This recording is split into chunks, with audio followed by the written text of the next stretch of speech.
Coragem não é ausência de medo. Coragem é a capacidade de enfrentar o medo. Gente que diz que não tem medo não é corajosa, ela é inconsequente. Gente que diz que não tem medo não é corajosa, ela é leviana. Coragem não é ausência de medo. Você tem medo de perder a saúde, que bom, tome providência. Você tem medo do teu negócio não dar certo, ainda bem, vá atrás. Você tem medo da tua família perder a decência, que ótimo, impeça isso, atue e trabalhe. Atenção, coragem não é ausência de medo. Não confunda medo com pânico. Pânico é incapacidade de ação, medo é estar de alerta. Quando o cooperativismo escolhe, elege a ideia de que a regra na vida não pode ser cada um por si, Deus por todos, mas tem de ser um por todos e todos por um. Isso é um ato de coragem. Precisa coragem. E vou voltar, coragem não é ausência de medo. Você tem medo de avião? Que bom, tome providência. Prepare-se. Pânico é outra coisa. Por exemplo, tem gente aqui no auditório do clube que tem pânico de avião. Pânico te leva a paralisar-se. Medo te deixa em estado de alerta. Eu, Cortella, viajo de avião quase todo dia. Eu estava ontem de manhã em Belo Horizonte, vim até Goiânia de avião, fiz lá uma palestra, estou aqui agora, em Rio Verde, amanhã vou para Goiânia, pego um avião para São Paulo, depois eu sigo para Curitiba. Todos os dias eu estou no avião. Na sexta-feira que passou, eu estava pousando em Foz do Iguaçu, na Paraná. Eu sou paranaense, nasci em Londrina, sou caipira, pé vermelho, que é o nome que nós caipiras daquela região nos damos, mas eu moro em São Paulo e eu fui fazer uma palestra em Foz do Iguaçu. E o interessante é que, como estava com o tempo, com um vento muito forte, na hora que o avião foi pousar, bateu um vento lateral e naquela hora eu fiquei feliz, porque eu notei que o piloto tinha medo que o avião caísse. E para isso ele arremeteu, isto é, não pousou, levantou e foi. É desconfortável quem já passou por uma arremetida, porque teu estômago muda de lugar. Mas é melhor ele mudar de lugar do que não ter lugar para estar. O que eu notei naquela hora? Que aquele piloto era corajoso. Mas coragem é o enfrentamento do medo, com preparo, com organização. Você tem medo de cachorro? Que bom, tome providência, em frente. Você tem medo de cobra? É óbvio, gente inteligente tem medo de cobra. Você enfrenta, é coragem. Eu, Cortella, nascido em Londrina, uma região cheia de pé de café. Quem aqui já viu um pé de café sabe que ele tem uma saia, uma cova embaixo, que é propícia a acumular serpente. A minha região no Paraná é uma região com muita cascavel, muito urutu. Eu cresci com as cobras à volta. Tenho medo, sim, enfrento se precisar. Por exemplo, há 4 anos estava eu na Ilhabela, que é no litoral norte de São Paulo, que é uma ilha que tem 90% de mata atlântica preservada. Por isso tem muita serpente. Saí eu de manhã, hora que eu acordei na cozinha, fui fazer café. Quando eu chego na cozinha, uma cobra na cozinha. Saí correndo? Não. Fui lá e peguei? Claro que não sou maluco. Tenho medo, sim. Enfrento se for necessário. O que eu fiz? O que faz o caipira. Olhei a cobra e fui afastando bem devagarinho. Cobra e sogra, você mantém contato visual. Fui afastando. Abri a gaveta da cozinha sem tirar o olho da cobra. Puxei a gaveta, tirei um saco de lixo daqueles pretos. Abri, fui numa área próxima a ela, mais seguro. Abri a boca do saco. Ela vem e entra. É automático. Quando ela entrou, segurei pela boca, foi até a mata e soltei. Matei? Não precisava. Segurei por baixo. Jamais. Tenho medo? Tenho pânico? Não. Você tem medo da crise do Brasil? Que bom, tome providência. Prepare-se. Você tem medo de avião? Procure tratar-se se você tiver pânico. Medo não é ruim. Aliás, outro dia eu estava em São Paulo, decolando em direção a Uberlândia, Cádio. Uberlândia, você imagine que delícia. Uma região que eu gosto bastante, no Triângulo Mineiro. E no piloto na hora que ele foi decolar e abortou a decolagem. Sem levantar o bico da aeronave, aí ele taxiou, foi para aquela área no Congonhas, onde tem oficinas, e nós ficamos ali 1h30 parados, aguardando, e eles começaram a abrir a turbina do lado direito, ninguém, nada falava, 1h30 parados, eles abriram a turbina do lado direito, foi criando aquela contração esfincteriana coletiva, ninguém nada dizia, e eu ainda gosto de sentar do lado direito da aeronave, eu estava ao lado da turbina, de repente um mecânico saía fazer assim, outro fazia assim. Depois de 1h30 eles fecharam a turbina e ele começou a taxiar de novo, ninguém nem respirava dentro do avião. Na hora que o piloto foi decolar, ele fez uma coisa inteligente. Em vez de ele fazer o discurso dele de dentro da cabine e ser para nós passageiros só uma voz, ele fez uma coisa inteligente. Ele saiu da cabine e veio até o corredor. Porque o líder, na hora da crise, põe a cara. O responsável, na hora da encrenca, se mostra, não manda recado. E aí ele saiu, disse: bom dia, vocês imaginam, eu sou o comandante da aeronave, peço desculpas, tivemos um atraso de 1h30, não tem como recuperar esse atraso, o nosso trajeto até Uberlândia é menor, mas eu vou tentar alguns desvios autorizados. Mas quero dizer a vocês que isso se deveu a algo que é para nossa segurança. Existe uma luz que acende no painel, na possibilidade de neve na turbina. Nós estamos indo para Uberlândia, a chance de neve na turbina é de 0,001, mas ela não é de 0,000, e a luz acendeu. Por isso eu resolvi mandar olhar. Agora vimos que é só um problema com o relé de conexão com a turbina direita, está tudo em ordem e nós vamos decolar com segurança. E para vocês ficarem tranquilos, quero lembrar, eu sou piloto há 25 anos, tenho 3 filhas maravilhosas. Se esse avião tivesse algum problema, a primeira pessoa que não ia estar aqui dentro era eu. Pronto, deu aquele relaxamento esfincteriano coletivo, ele decolou. O que ele falou para nós? Que ele tinha medo, mas ele tinha coragem. Só que a coragem tem que ser a coragem preparada. A finalidade é que a gente torne nossa coragem mais competente, nossa coragem mais preparada na família, no negócio, na cooperativa, na comunidade. Por isso, atenção, insisto, coragem não é ausência de medo. Aliás, para quem pegar o livro Qual é a Tua Obra, o prefácio dele é feito por uma filha minha que mora em Florianópolis, com 2 dos meus netos e o marido dela. É ela que faz o prefácio do livro, porque na minha casa são sempre meus filhos que fazem os prefácios dos meus livros, não quero ninguém que fale mal de mim, então são eles que fazem. E Ana Carolina, que aliás é advogada criminalista, ela conta no prefácio uma coisa interessante. Hoje ela tem 37 anos, mas quando ela tinha 27 anos, um dia ela estava em Brasília, na porta da sala de audiência de um ministro do STJ, para fazer a primeira sustentação oral da vida dela, junto a um tribunal superior.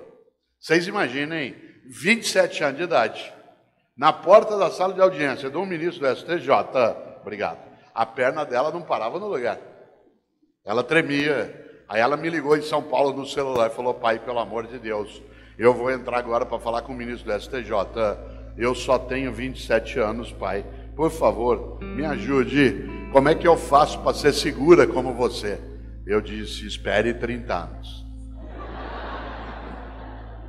Porque junto com coragem, há uma outra coisa que é necessária para viver cenários turbulentos, que é paciência.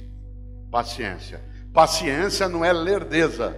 Ser lerdo é sinal de incompetência. Ser paciente é sinal de inteligência. Insisto, lerdeza é diferente de paciência. Nós perdemos um pouco da paciência, sabe por quê? Nós nos afastamos muito do mundo da roça. E a agricultura é a arte da paciência. A borboleta não pode sair do casulo antes da hora. Não adianta você tentar amadurecer um cacho de banana à força. Você até faz, usando carbureto, mas ele não vai ficar com o mesmo sabor. A agricultura é a arte da paciência. A atividade cooperativada é a arte da paciência. Se vocês observam, o Cicobi Crédito Rural cresceu imensamente nos últimos anos, como aqui a gente viu, né, no vídeo. Mas isso foi feito com coragem, paciência, dedicação, não com lerdeza. Claro, eu fui secretário de Educação na cidade de São Paulo e todas as vezes que eu ia nomear um assessor, além de ler o currículo, ver a indicação, ver a capacidade, eu tinha um teste final. Eu levava o eventual candidato ao andar onde eu ficava e lá no fundo do corredor havia uma cozinha que a gente fazia lanche, etc. Aí eu levava o candidato até a cozinha e o ensinava a fazer polenta, que o mineiro chama de angu, o carioca chama de angu, o ensinava a fazer polenta. Se ele conseguisse fazer polenta, eu nomeava. Porque para fazer polenta precisa 3 habilidades fortes, que é o que tem que ter um assessor: paciência, persistência e resistência. Paciência, persistência e resistência. Aliás, para lidar no mundo do agronegócio, para lidar no campo do financiamento de crédito, precisa paciência, persistência e resistência. Paciência, porque não adianta você esquecer que se você mexer muito lerdamente, o fubá empelota no fundo ou gruda. Persistência, porque depois de 5 minutos mexendo parece que não vai dar liga e tem que ir. E resistência, porque depois de 2 minutos fazendo esse gesto, o braço dói demais. Por isso, olha só, paciência não é lerdeza. Daí eu ter dito, Ana Carolina, que a gente chama de Carol, espere 30 anos. Não para ela esperar 30 anos para demorar, mas para consolidar. Cuidado, hoje uma parte da nova geração, formada por nós, é impaciente. Ela acha, olhando o que você tem, a casa que você conseguiu, o patrimônio que juntou, a terra que você é dona ou dono, acha que aquilo foi automático. Não viu o esforço, a dedicação, não viu o número de anos que você teve que literalmente sofrer, comer grama, ter dificuldade para conseguir o que consegue. Aliás, hoje uma parte desses jovens, por responsabilidade nossa, não consegue ter essa ideia de esforço. Quer ver um exemplo? Eu até escrevo isso no livro Família, Urgências e Turbulências. Você, às vezes, aos 40 anos de idade, nunca foi a Porto Seguro, na Bahia. Teu menino de 16 anos já foi, na formatura da escola. Você pagou uma nota, ele ficou uma semana lá na passarela do álcool. Quando ele volta, você vai ao aeroporto recebê-lo, imaginando que ele vai sair babado de gratidão por o que você fez. Na hora que ele sai no saguão, que você vai abraçá-lo, fala: e aí, filhão, como é que foi lá? Legal. Mas estava gostoso? Normal. Aquele tédio, aquela ideia de que tudo é automático, de que tudo é óbvio. E não é. Precisa esforço, dedicação, capacidade, união. Uma das coisas mais importantes hoje dentro do cooperativismo é formar as novas gerações, porque do contrário nós perdemos a ideia. Como a atividade cooperativada, ela permite que você tenha ganhos que são superiores a outros modos. Uma parte dos filhos de cooperados não percebeu ainda o quanto que é preciso que isso vá adiante, que do contrário perde energia, perde vitalidade, perde a capacidade de fazê-lo. E a Ana Carolina, a Carol, como a gente chama, ela tem 2 dos meus netos. E a Ana Luísa, que é uma delas, que tem 4 anos de idade, a Carol dela estava grávida no ano de 2012. E a Carol, nos 3 primeiros meses da gravidez da Ana Luísa, ela passava mal a beça. Como acontece com algumas mulheres, ela vomitava muito. E todo dia ela me ligava em São Paulo e dizia assim: pai, pelo amor de Deus, eu não aguento mais, pai. Eu estou no 3º mês ainda e eu vomito todo dia. Eu falava para ela: filha, coragem. E papai vai te contar uma coisa, aproveite essa fase que você está, porque ela é a melhor que tem na maternidade. Duro vai ser quando a bichinha sair daí de dentro. Na hora que ela sair daí, você vai ver o pega como é que é. Você vai ter que cuidar dela até o fim da tua vida, ou o que é mais difícil até o fim da vida dela. Que alguns de nós cuidamos dos nossos até o fim da nossa vida e outros cuidamos até o fim da vida deles. Por isso, disse eu, coragem. Aliás, papai vai te contar uma coisa, vomite com alegria.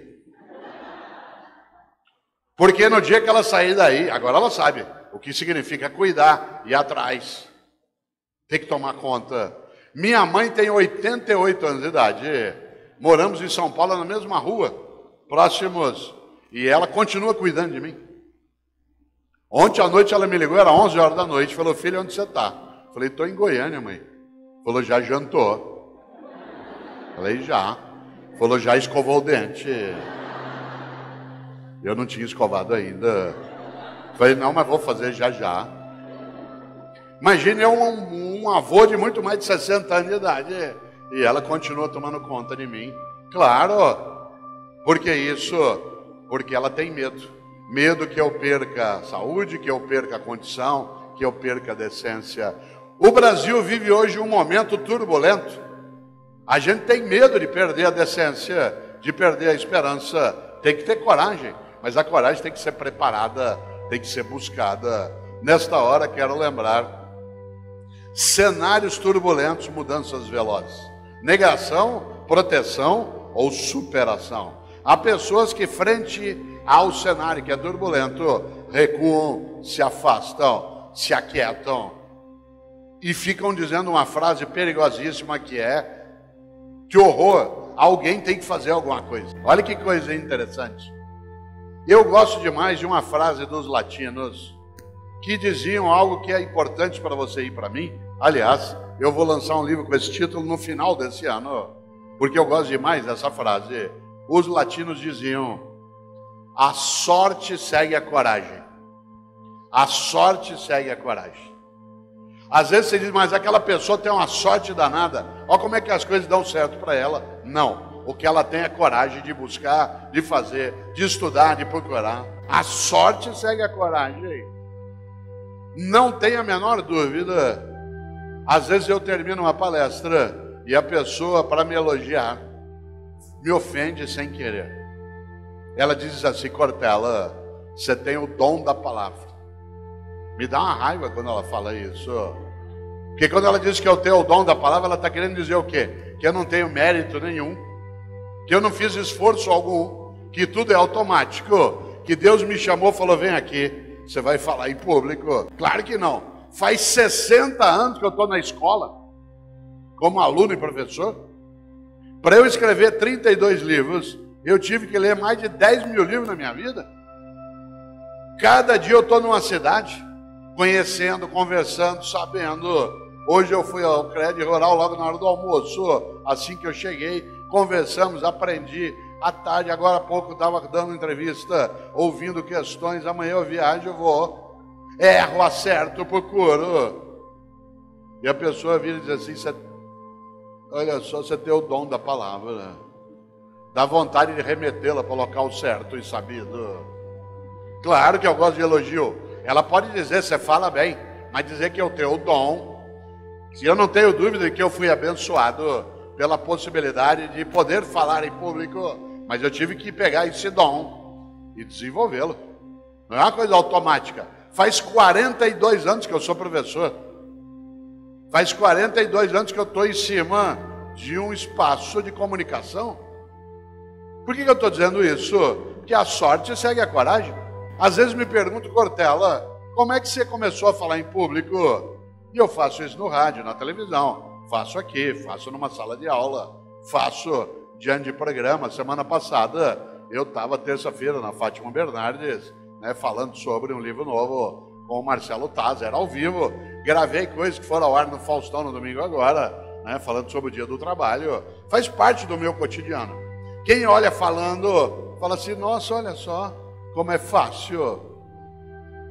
Exige esforço. A sorte segue a coragem.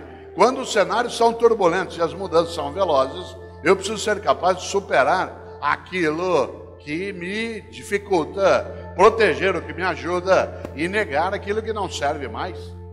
Insisto, às vezes perguntam para mim: como é que você começou? Eu até vou contar para vocês, é curioso, porque Eu nasci em Londrina, como disse antes, e minha família se mudou para São Paulo em 1967. 50 anos esse ano. No final do ano, dia 27 de dezembro de 1967. Minha família é de formação católica. E mudamos numa sexta-feira. E no domingo fomos todos juntos à igreja assistir a missa do domingo na Rua Maranhão, próximo ao lugar onde a gente tinha mudado. E eu, caipira de Londrina, sentei bem no primeiro banco. Cidade grande, lugar novo, quero ver como é que é. Olha que coincidência boa. 1967 é quando a Igreja Católica, quem tem mais idade aqui se lembra, começou a modificar o culto católico. Até 1967, quem aqui é mais idoso se lembra, a missa era com o padre de costas, em latim. É interessante, porque a partir de 1967, o Concílio Vaticano II orientou a que a missa fosse no idioma nacional, no nosso caso português, e com o sacerdote de frente para o povo. Com uma outra mudança. Antes, no altar, só podia estar o sacerdote ou coroinha. Em 1967 para 68, o culto dos católicos começou a chamar ao altar leigos para fazerem leituras. Eu sentei no primeiro banco no dia 29 de dezembro. O padre começa a missa dizendo, eu tinha 13 anos de idade. O padre começa a missa dizendo, a partir de hoje, em função das orientações do Vaticano, haverá a presença também de um leigo na missa, fazendo uma leitura, e vamos começar hoje. Menino, eu tinha duas possibilidades. Sair correndo, que era o meu desejo, ou subir e fazer. Eu decidi subir. Subi tremendo. O padre me deu um texto. Para o meu azar era uma carta de Paulo aos Tessalonicenses. Já tropecei aí. E comecei a ler. E fiz uma bobagem danada. Fiquei segurando o papel com a leitura. E quando você está nervoso, ele treme. Quanto mais ele tremia, mais eu tremia. Quando eu terminei, eu desci. Nem lembro direito o que eu li aquele dia. No domingo seguinte, eu fui à missa, sentei lá no fundo, lógico. O padre começou a missa e falou, bom, como nós temos feito a semana toda, a partir desse ano, haverá sempre a presença de um leigo na leitura. Menino, eu sei que leu domingo passado. Aí eu vim. No domingo seguinte, eu já tinha me preparado. No sábado eu tinha ido ver qual era a leitura. No outro domingo eu estava gostando. No quinto domingo eu sentava aqui na frente, pronto para ele me chamar. Depois eu comecei a ler na missa das 8, das 9, das 10, das 11, do meio-dia. E faz 42 anos que eu sou professor. Mas olha que sorte ter o Cortella. Claro que não. A sorte segue a coragem. Mas essa coragem tem que ser preparada, tem que ser organizada, tem que ser estruturada. Obrigado. Tem que ser uma coragem que a gente seja capaz de dar a ela competência. Por isso, eu queria lembrar algo. Os cenários são turbulentos e as mudanças são velozes. Qual é o pior perigo no mundo de mudança? Você achar que já está pronto. Achar que já sabe. Pode deixar. Para mim, eu já sei o que eu quero. Cuidado. A coisa mais perigosa no mundo de mudança é ficar velho. Envelhecer a cabeça, a prática, o negócio. Olha que coisa. Eu tenho um livro chamado Não Nascemos Prontos. Aliás, é um livro contra uma ideia que circula por aí, que diz que uma pessoa, quanto mais ela vive, mais velha ela fica. Isso é uma bobagem. Para que alguém, quanto mais vivesse, mais velho ficasse, teria que ter nascido pronto e ir se gastando. Isso não acontece com gente. Acontece com fogão, sapato, geladeira, trator. Nasce pronto e vai se gastando. Gente nasce não pronta e vai se fazendo. Eu não nasci pronto e vim me gastando. Eu nasci não pronto e vim me fazendo. E em 2017, eu sou um novo Cortella. Não sou inédito. Que parte do que eu sou eu trouxe da minha história. Mas eu não sou mais o mesmo. Nesse sentido, o livro se chama Não Nascemos Prontos. E quem faz o prefácio é o André, meu filho que tem mais idade, que tem 40 anos. E, aliás, ele tenta no prefácio uma coisa curiosa, ele escreve isso.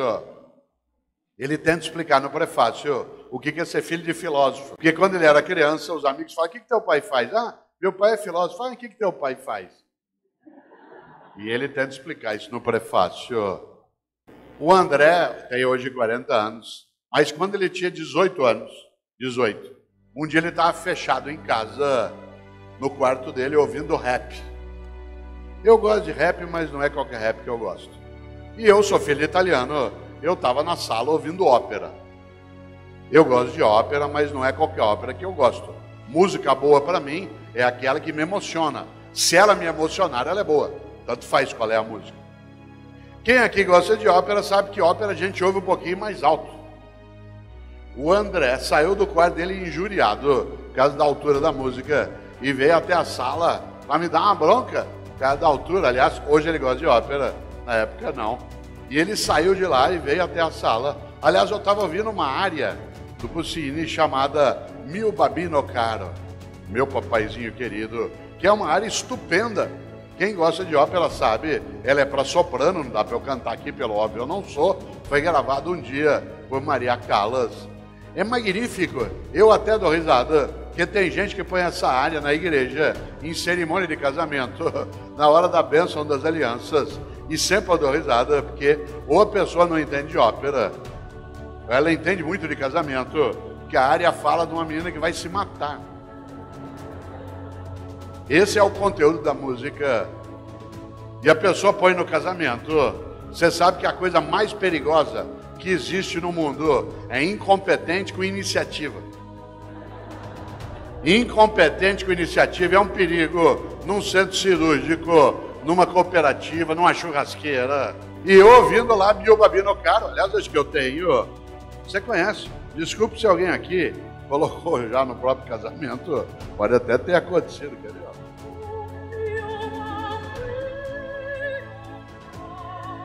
Ó, meu papaizinho querido,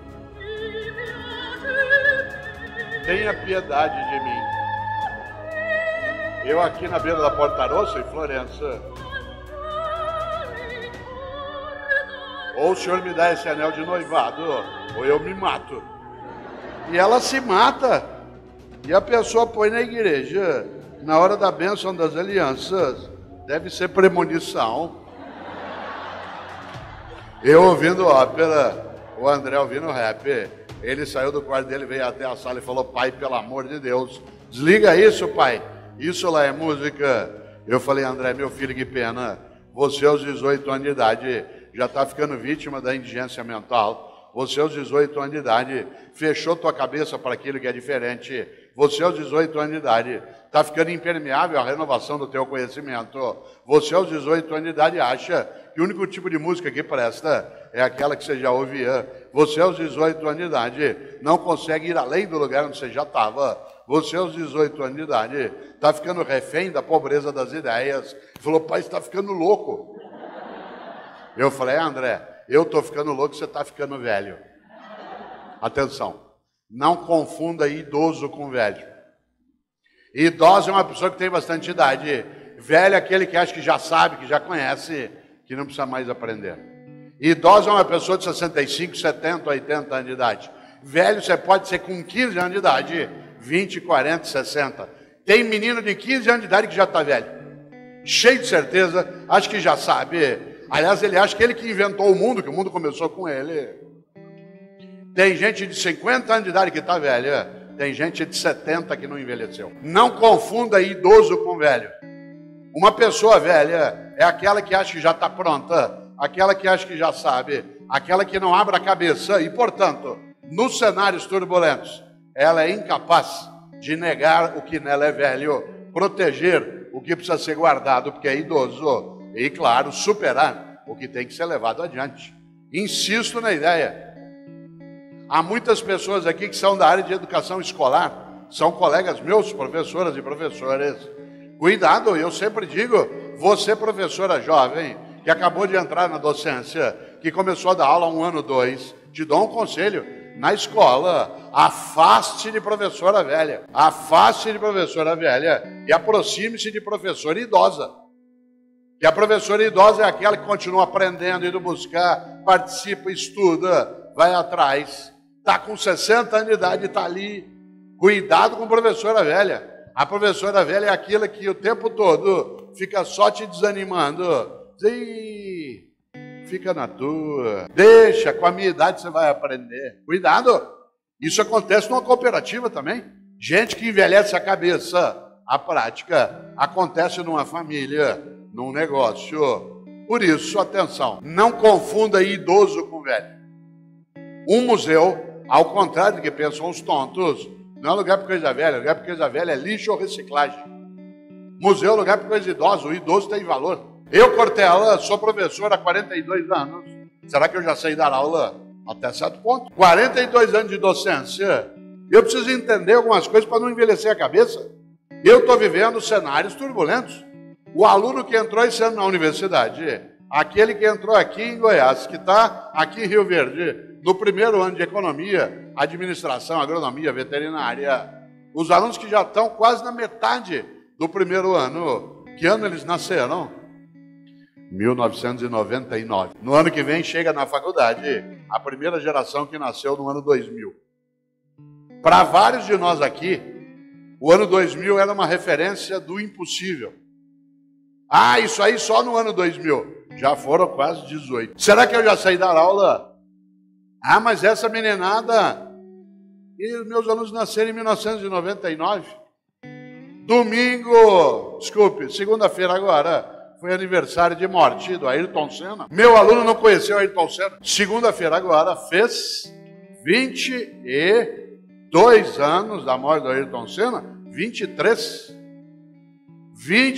anos da morte do Ayrton Senna. Meu aluno não conheceu o Ayrton Senna. Aliás, ele nem entende o que alguns de nós assistimos corrida de Fórmula 1. Eu falo, uma coisa que o Brasil não tem tradição. Você está louco, moleque? Como não tem tradição? Nós temos 2 tricampeões e 1 bicampeão. Mas faz tempo. A última vez que o Brasil ganhou o campeonato de Fórmula 1, a última vez que a bandeira brasileira foi balançada numa vitória na Fórmula 1, agora em dezembro, fez 25 anos. 1/4 de século. A última vez que nós ganhamos o campeonato de Fórmula 1 foi Ayrton Senna, em 1991. Só para vocês terem uma ideia do que isso significa, 1/3 da população brasileira não tinha nascido. Você já imaginou? Já imaginou eu, professor, para comemorar um bom resultado na escola? Imagina se eu, para fazer isso, ponho a canção da vitória. Tananá, tananá. As pessoas ficam olhando. 25 anos que nós ganhamos o campeonato de Fórmula 1. A última vez que nós ganhamos o campeonato de Fórmula 1, o presidente do Brasil era o Collor, que agora é da Comissão de Ética do Senado. Já pensou? A última vez que nós ganhamos o campeonato de Fórmula 1, a União Soviética ainda existia.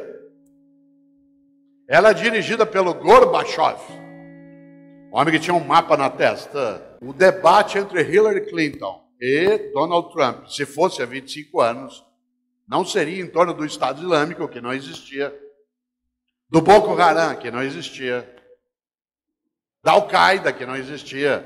Seria em relação aos comunistas. O inimigo do Ocidente era o comunismo. Hoje, o principal aliado do Donald Trump é o Vladimir Putin. No último ano que nós ganhamos o campeonato de Fórmula 1, a inflação no Brasil era de 3.000% ao ano. Você comprava um pão de queijo de manhã aqui em Rio Verde, ele tinha um preço, à tarde ele tinha outro. Para a gente ir ao mercado, a gente tinha que ter fôlego para correr na frente do menino que remarcava preço. Porque se você demorasse para virar uma gôndola, ele já tinha remarcado, você pagava mais caro. Vou contar uma coisa que você que é jovem não imagina. A última vez que nós ganhamos o campeonato de Fórmula 1, não havia carro importado no Brasil. Os primeiros carros importados chegaram aqui em 1993. Carros russos. Lada. Quem comprou aqui tem até hoje. Porque aquilo é invendável e imprestável. Serve para o cachorro dormir em dia de chuva. Segunda-feira agora a gente lembrou a morte do Ayrton Senna. Mas quem lembrou? Uma parte. Eu não posso, de maneira alguma, esquecer que o mundo muda e muda com velocidade. Por exemplo, meu aluno não conheceu os Mamonas Assassinas. Aquele grupo que tanto encantou os nossos domingos, aquelas músicas altamente espiritualizadas, aquele fervor religioso. Você estava em casa no domingo à tarde vendo Faustão e chegou a notícia que o avião dele tinha caído ali em Atibaia. Meu aluno não sabe, eu falei porque os Mamonas Assassinos. Falei, Mamonas o quê, professor? Aliás, porque eles não sabem nem o que é mamona. Quanto mais assassina, ele acha que é o nome de um vírus novo. Eu falei, é um grupo de música. Ele falou, o que eles cantam? Eu falei, não, eles cantavam. Eu falei, eles morreram. Vocês nunca viram? Eu falei, não. Eram uns que tinham a Brasília amarela. Brasília? Era um carro projetado por engenheiro brasileiro, vocês nunca viram? Eu falei, não. Aliás, era um carro que tinha 2 carburadores. Carburador? Como é que eu dou aula para alguém que nasceu em 99, 98? Eu preciso me preparar. Você não fica velho porque você conheceu o Lada. Você fica velho se você deixou a cabeça lá. Você não fica velho porque você conheceu os Mamonas. Você pode ser só idoso ou idosa. Você fica velho se você deixou a cabeça lá.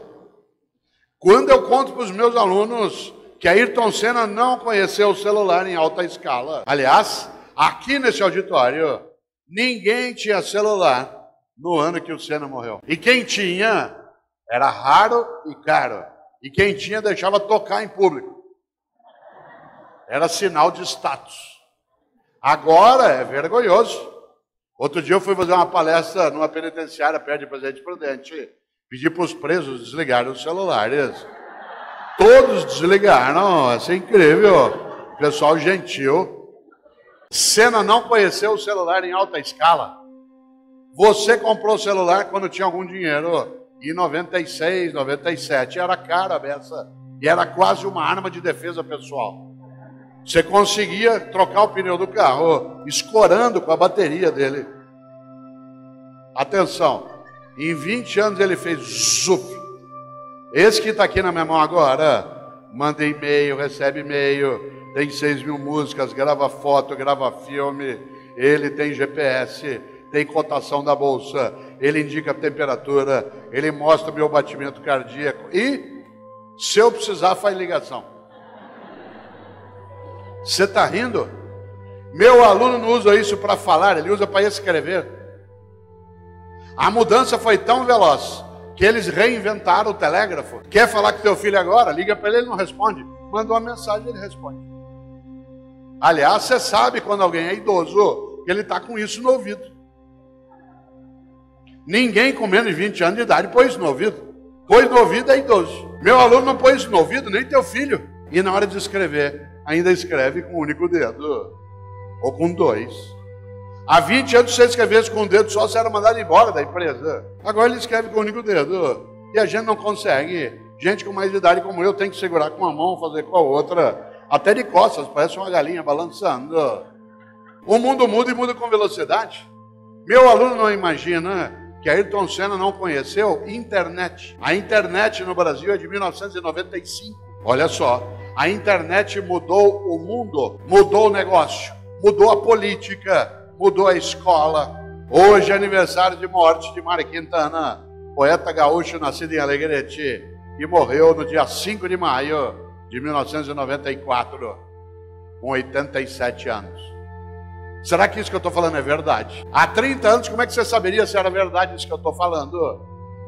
Você tinha que esperar acabar a aula, ir até uma enciclopédia Barça, Mirador, conhecer. Ela tinha que estar atualizada. Hoje, mal eu acabei de falar, você já confere no teu celular se eu estou falando a verdade. A nossa competência ficou mais precária. Mudou o negócio, mudou a medicina, mudou a cooperativa, mudou a política. Nosso país só está cavando o pulso que apodrece parte da nossa decência e tentando arrancar o pulso que fede dentro da patifaria por conta do mundo digital. Porque hoje você deixa rastro em todo lugar. Onde você vai? De quem é esse dinheiro? Não sei. Ué, mas está no teu nome. Nossa, nem tinha notado. Mas tem 5 milhões aqui. Ah, eu não tiro extrato. Você deixa rastro. Professor, o senhor está frequentando o site pornográfico? Eu? Imagina, jamais. Ué, mas o protocolo da internet é o teu IP. Às vezes eu entro para ver o que meus alunos estão assistindo. O Brasil hoje ferve no sentido da decência ser procurada, porque não há cura sem febre. Só há aquilo que temos, que é o escancarar a canalice, que resulta às vezes da nossa distração, outras vezes da nossa omissão, muitas vezes da nossa cumplicidade. Nós só temos isso que vem à tona, com o julgamento sendo transmitido pela internet, com sessões do Supremo na televisão. Nenhum país do mundo faz isso. Por conta do mundo digital, que coloca as coisas às claras. Essa semana, a Câmara de Vereadores da cidade do Recife reajustou o próprio Vale Alimentação, só dos vereadores. Rapidamente, as pessoas se organizaram pela internet para fazer um protesto, e eles recuaram. Claro, o mundo digital aumentou essa condição. Se você observa, a internet mudou o jeito de fazer política. Claro, é só você lembrar, nosso país mudou. Você pode olhar a cada 10 minutos e ver novas coisas. O jornal impresso, que é uma coisa que eu gosto, e muitos aqui também, quando você o pega de manhã, você sabe que ele já está atualizado, que ele está com notícias de ontem. O jornal que você pega está com notícias de ontem. Serve para a gente adensar, refletir. Mas se você quiser saber do agora, você tem que olhar na internet. E a coisa muda. Hoje, durante o dia, várias vezes mudou. O Brasil está tendo uma chance incrível. A maior aula de educação moral e cívica da nossa história nos últimos 5 anos. Nunca nós aprendemos tanto sobre política como nos últimos 5 anos. Quer ver uma coisa? Se eu perguntar aqui agora o nome de 5 jogadores da Seleção Brasileira de Futebol, quase ninguém saberá. Mas se eu perguntar o nome de 5 ministros do STF, todo mundo saberá. Qual país você tem isso? Que as pessoas sabem o que é condução coercitiva, sabem o que é mandado, acompanham o liminar. O país para ver na TV. A seleção de futebol, qual é o próximo jogo dela? Se eu perguntasse isso há 10 anos, todo mundo saberia. Quando é o próximo jogo nosso na eliminatória? Contra quem é? Isso a maior parte não sabe. Mas se eu perguntar de algumas coisas, se sabe. Não é que o país já resolveu, como eu digo sempre, nós não estamos no começo do fim, nós estamos no fim do começo. Mas nós começamos. Os cenários são turbulentos. A internet mudou isso. A internet mudou a medicina. Ela mudou o jeito de comprar carro, mudou o jeito de acessar os dados numa cooperativa, mudou a gestão, mudou a medicina. Quem aqui é médico ou médica sabe o quanto que a gente não é mais tão leigo quando a gente entra no consultório. É óbvio que você não forma um médico pela internet, mas eu não sou tão leigo. Antes de ir ao médico, eu dou uma gulgada. Aliás, eu, Cortella, há uns 5 anos, estava numa cidade pulando carnaval. Gosto muito de carnaval, especialmente carnaval de rua, carnaval de pequenininho, de rua. E terça-feira de carnaval pulei com alegria. Quarta-feira de cinza acordei, o olho parecia que tinha areia. Claro, conjuntivite. Deu uma epidemia de conjuntivite em São Paulo e eu participei dela. O que eu fiz antes de ir ao oftalmologista? Google. Aí eu vi lá, tem conjuntivite viral, tem bacteriana, tem por dermatite de contato, faz isso, faz aquilo. Quinta-feira eu subi para São Paulo, fui até o médico, entrei no consultório dele, ele falou, o senhor está com conjuntivite. Eu falei, é viral ou bacteriana? Ele falou, é viral. Eu falei, como é que o senhor sabe? Ele falou, porque se fosse bacteriano, você ia estar com um adensamento gelatinoso próximo à retina. Eu falei, o que eu faço? Eu falei, vou prescrever um colírio, o senhor coloque 3 vezes ao dia, 4 gotas. Eu falei, doutor, tem cloranfenicol nesse colírio? Ele falou, tem. Eu falei, eu sou alérgico a cloranfenicol. Ele falou, então vou fazer outra coisa. O senhor faça compressa com água filtrada 4 vezes ao dia. Em uma delas, só em uma, coloca um pouquinho de água boricada. Eu falei, doutor, e se for bacteriana? Foi, por quê?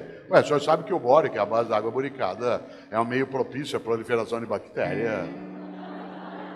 Quase que ele me xingou. Ele não xingou, mas ele pensou.